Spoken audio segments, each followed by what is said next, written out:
What is up, ladies and gentlemen, man here. Welcome back to the channel. I hope you're all doing fine. Recently I made a longer video about fast sanding, things along the like of Onsight, flash and second going, because I found that really helpful during the move down to here where I'm at now, sanding routes quickly on the go, so to say. And I happen to have one example here, this Toutatis 8A here, where I not only sent the sending go, but also the previous Onsight go.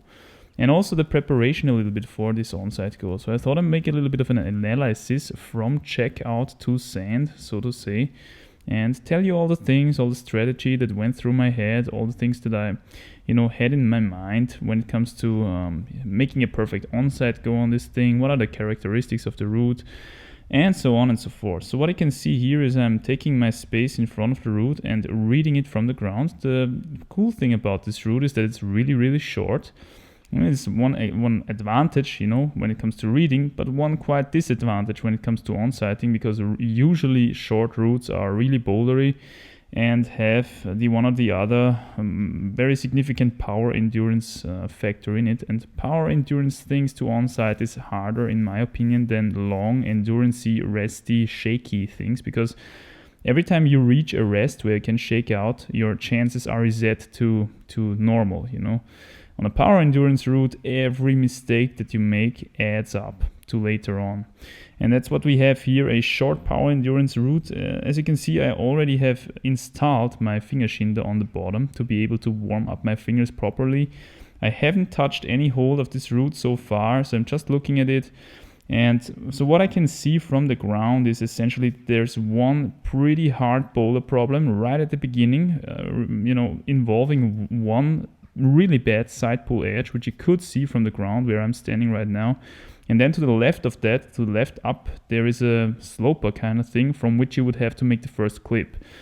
The very first clip you could actually do from the ground, but for this second quick draw you would have to reach this sloper, and this was probably a really hard move. That's all I knew, and from then on I could see some holes. Unfortunately there were no tick marks or chalk trails or anything like that, so I pretty much had to improvise after that, and I hoped that the route was basically 1 3-4 move boulder problem, and then it would resolve itself from alone, so to say, once you're on the go.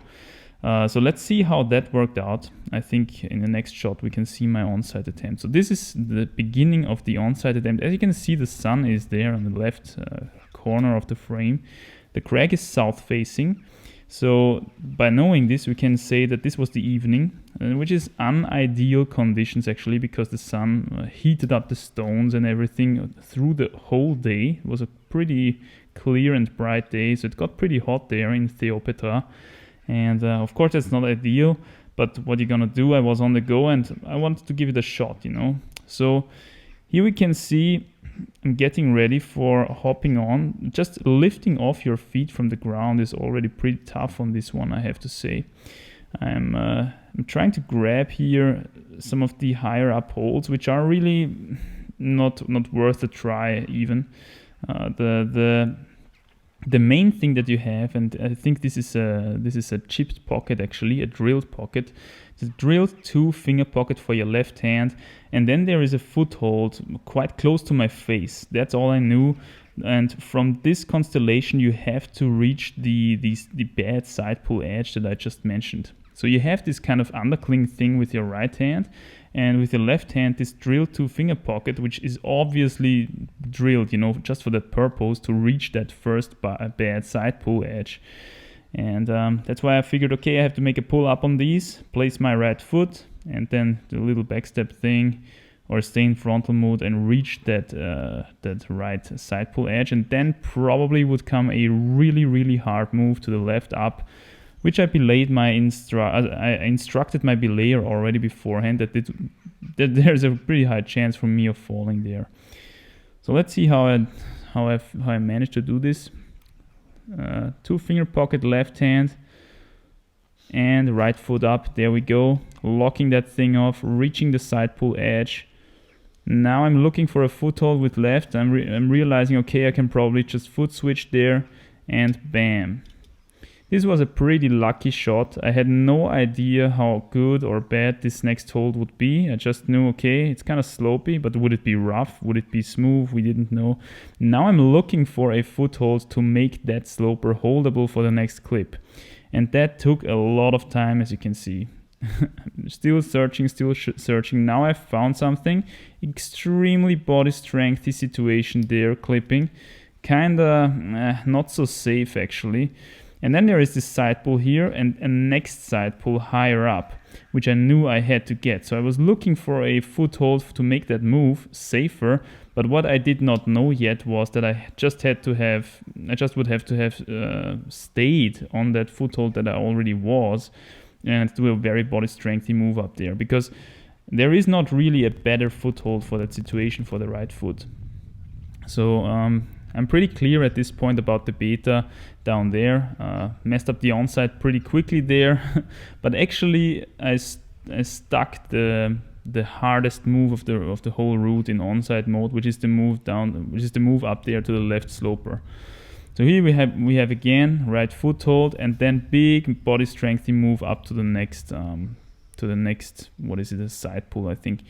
And then I'm looking for a foothold to push myself over to the left, because there is a pretty positive edge for the left hand, and we would probably need that to go further. So yeah, of course, always brushing holds.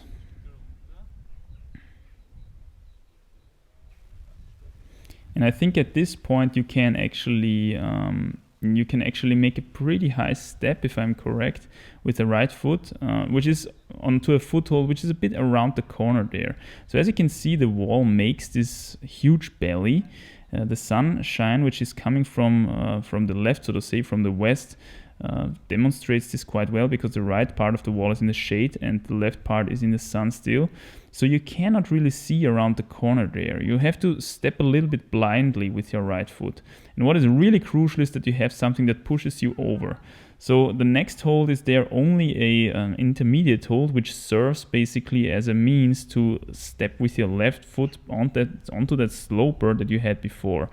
And with this constellation you can make this beautiful flag there and grab up the next hold for your right, which is not so good.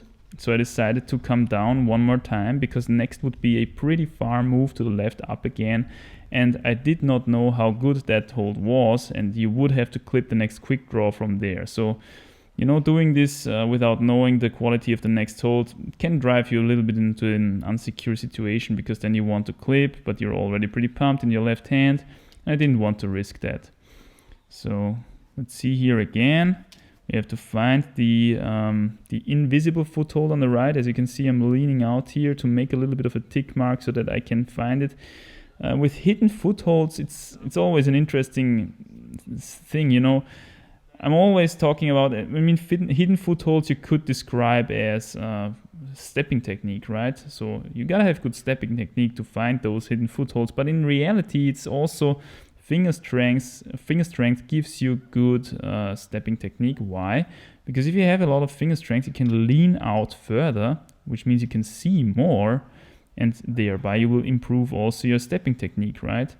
So now again, I'm missing the flag that I did before. I'm making it harder here a little bit by keeping my right foot around the corner, which is actually not necessary.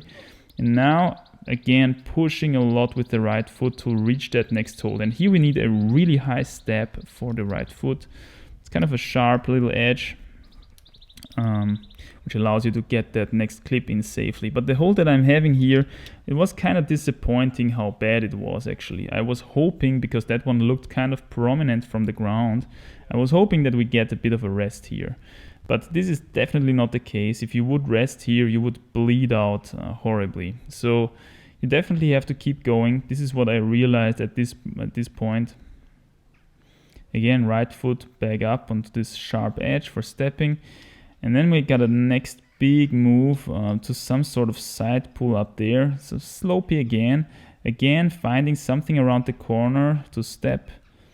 And then going quite close to the right hand there. And now we are moving really close to this kind of edge, this slabby edge up to the top.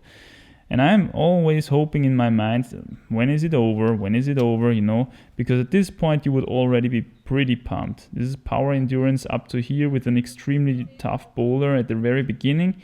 So I was hoping, for 8A, this could already be enough, you know. At this point I'm realizing, it's probably a tough 8A there. Okay. So we're coming back down again.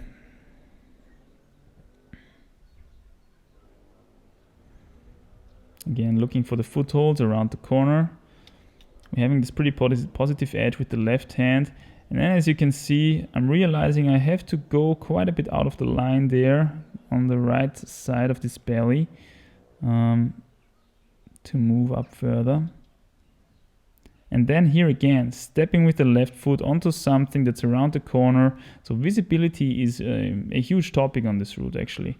And especially when the sun shines from the side there, you also have to be a little bit careful that the sun doesn't, you know, the sun doesn't get into your face too much. So up there I'm thinking, oh man, okay, this is gonna be a horrible slab to the top. How am I gonna do this? And yeah, it's gonna be a really funny solution that I came up with in the end.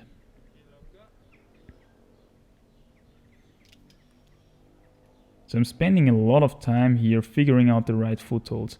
This foothold that I have here with my left is almost invisible at this point because it's so much behind that belly. And it allows you to stretch up quite a lot to a really, really small edge, which I'm figuring you need somewhere later because I couldn't really hold it, which is why I let myself drop in there. I also just wanted to test whether falling from that position would be in any way, shape or form a problem.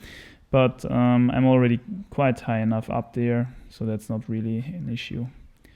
So what I'm trying here is essentially I want to make some use out of this really bad side sloper up there. But I can't really get a, you know, since I don't have a foothold which is so much on the right that I can push myself into that hold, I can't really make any use of it. So what I'm deciding now is maybe I can guest on it. And that already worked a lot better. As you can see now, I can only step footholds which are to the right of this hold because otherwise I'm losing grip. And now I figured I can actually cross over into that mini crimp that I tried before. The mini crimp that should turn out later on to be actually a foothold for later. So here we see I'm fishing my invisible foothold for the left again, crossing into the bad crimp there. And then you kind of super dynamically reach over into this jug, which is super hidden. And it's first actually a sloper, as it often is with those jugs. You know, it's first a sloper that you have to smash with your hand, with your whole hand, and then you have to stick it. And once you've done that, you can continue to grab further into the actual jug. And once you got that, you can step up and get the next quick draw in. But at this point I figured, wow, pulling this crux after all of this first boulder problem and the continuing power endurance, this is gonna be a tough job. And I realized I have to check out this solution again because maybe there is an easier way. It also looked like that there's something, you know, something broke off there maybe. So it could definitely be that there was an easier solution some time ago when this hold was still there. But at this point I'm figuring out that for me there is not really another solution. So again, as we see here, we're on the corner here trying to get the most out of these side slopers. And then again, crossing over into the sharp little edge, fishing the invisible foothold and locking the edge off and kind of letting go there from the right foothold as well, which I didn't do before. But I was very clear that when you're pumped there already, you probably don't have the body strength left to stick to those footholds here altogether. Now, really high left foot. Getting the clip in, and there it's actually over. I didn't know it yet, but you can actually step really, really high onto the little crimp that I've just guessed on before, that I crossed over to, which is here with my right foot, and then make a really big move up into a pocket, which is super sharp, and from which you can actually clip the anchor. So at this point I'm faced with a hard decision. Should I do a second go right away on this route and try it? The thing is, at this given time I've already climbed a couple of routes. in the main sector, and to the right of this beautiful line there's another 7C, which is also very, very bouldery, which took quite a lot of strength and calories. So yeah, burned one Onsight go into this thing and checked it out. Now I'm thinking, I'm already hot, the rock is warm, everything. I should come back tomorrow and sand it in the morning. And this is what I'm doing now. As you can see here, it's the next day. I've already installed the finger shinda again for warming up. As you can see, the sun is now coming from the right, which is because we are now in the morning. The rock is still cool, the air is still cool, I'm still cool, so in terms of conditions that's a lot better. I didn't make a burn right away because I knew this is hard for the grade 8A. I would rather give it 8A plus, to be honest. So I warmed up one more time up the root, which is what I'm sparing you now because it's essentially the same thing that you've seen before. I was just bouldering up the root. Now I already knew the beta, so it went a lot quicker. The Onsight checkout go took actually around 35 to 40 minutes. And now the warming up, because I already knew all the beta, took only about 10 minutes or something. And then I made a short rest, got back onto the finger shinda to activate my fingers one more time with really small edges. And then I made a third go burn, so to say. So this is my third go. Let's see how it went. 2 finger pocket with the left hand undercling, and again right high foot. Then the right really bad side pull edge, pushing with my right foot there, bam. To the sloper, trying to keep my right foot alive, and now finding this very tricky foothold, which I this time knew was there, so I didn't take for ages to find it. Grabbing further onto the intermediate, big body strength move up there with the right hand onto the side pull. Left hand, right foot onto another hidden foothold there. This is a new solution that I came up with here. Beautiful flag for the intermediate, and then locking it off to get to the next crimp. Beautiful flag again, which I already did in the checkout go. Next side pull. And here we have to push one more time with the right foot to reach this left hand crimp there again. Really high right foot to get the clip in. Now at this point I'm already pretty pumped, you know. The first few moves are actually not that easy. They are by far the hardest part of the route. Big lock off onto side pull, foot switch, stepping around the corner. Now we are entering the phase where we are on that slabby edge, so to say, where we have a lot of invisible footholds, and I was very pumped, so I figured, okay, I can get a drop knee in here, let's shake out the left hand for a bit. Here, getting into frog mode, pinching those 2 footholds together, getting some shaking out time for my right hand, which was really useful later on. So here we've got a really high feet again, shaking left hand again, Gaston sloper, finding the left foothold here around the corner, crossing over into the bad edge and locking that one off into a really close move into that jog. So I was super pumped there already. If I hadn't done the, you know, move, shaking strategy, I would have probably fallen off there. But now a really high left foot again, getting the clip in. So here it's essentially over. Once I stuck that move into the hidden jog behind the sloper, I knew it was over. Super high right foot onto the crimp that you crossed over before, and big lock off into that pocket up there from which you can essentially clip the anchor. So yeah, that's essentially what it takes. First of all, 40 minutes of checking out, then another warm-up go on the next day, estimating the right proper conditions, and then one quick burn to tick it off. How long was that? Maybe 2 minutes or something, 3 minutes. Okay, I rechecked. It was actually 2 minutes of climbing time on that thing. So yeah, I hope you enjoyed the checkout from checkout to sand analysis. I hope it could drop some interesting stuff. Let me know what you think down below, if I should do this more often with roots, and have a great one. Bye.